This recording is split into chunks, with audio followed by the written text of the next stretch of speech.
زموږ سره یو بچی افغان مهاجره چې له ډېره وخته دلته ژوند کوي د مهاجرو د سرانانو مهاجر کیمپ کې ریړۍ لګولې ده دا د شان خرڅوي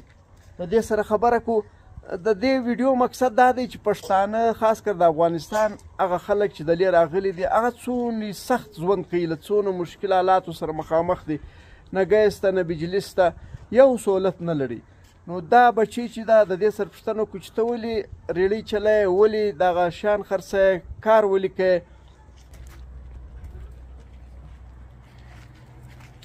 ستړی مه سې څنګه یې ښه نوم دې څه دی رابعه صحیح دی نو دغه دی ته څو وخته کېږي چې دا شیان خرڅوې د لې شیان خرڅوې څو روپۍ ګټې په کور کې چا ته ورکوې پیسې خپل پلار پلار ته ورکوې پلار نو ته ولې کار کوې کار ولې کوې ځان واس کار نه کوي ښه و نو ته چې دی کور ته چلې یا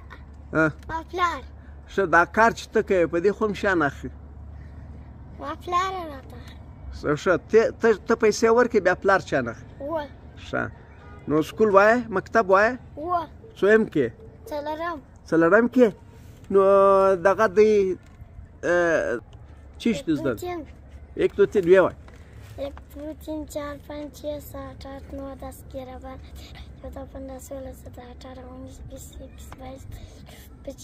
21 22 ای بی سی دی زده انگریزی؟ ویه وای E B C D F G H I J L L M K L M N O P Q R S T V W X Y Z نو توی ته په سکول کې په اردو باندې سبق وای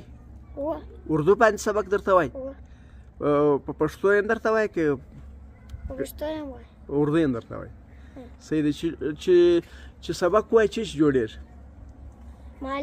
معلمه جوړېږي بیا د ماشومانو ته سبق وای نو سبق چې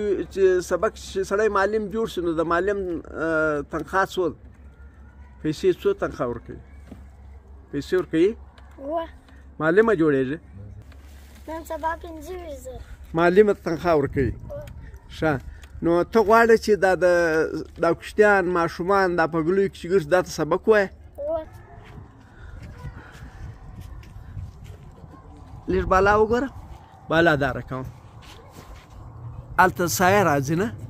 لږ شاته شه لږ لا شاته شه بس دغه لکه دغه بس صحیح دی اوس ورنه لوېږي